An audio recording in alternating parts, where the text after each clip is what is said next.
Green Marcelo Village, Parañaque, Metro Manila.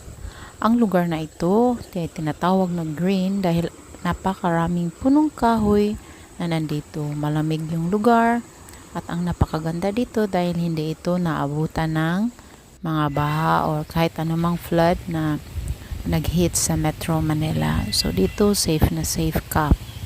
So kaya nga tingnan nyo, parang nasa probinsya ka rin dahil napakaraming punong kahoy.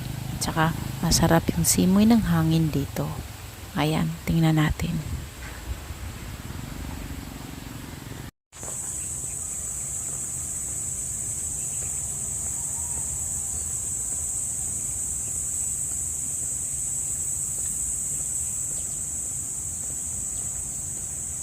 Ang Green Marcelo kasi ay nahahati ito sa Phase 1, Phase 2, Phase 3, Phase 4, and Phase 5. Dito sa dinadanan ko ay nandito ako dumadaan sa Phase 5.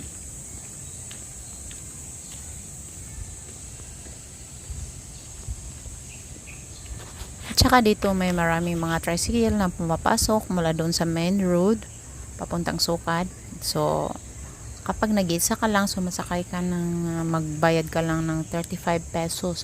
Pero kapag marami kayo or apat kayo, tatlo, babayaran mo lang ang tricycle ng minimum fee ng 13 pesos each passenger.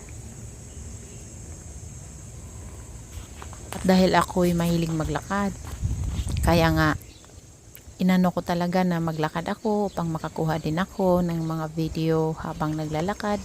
At saka maipakita ko rin sa inyo kung gaano ka-green dito. Ayan.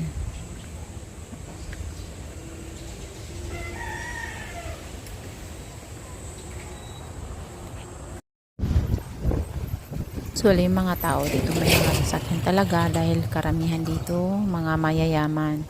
So, may mga area din na medyo ibig din sabihin hindi naman yung mayaman pero medyo maano na rin sila sa buhay. Kaya nga kadalasan dito may mga sasakyan pero pag wala kang sasakyan magta-tricycle ka na lang mula sa may pinaka main gate ng Marcelo Green Village.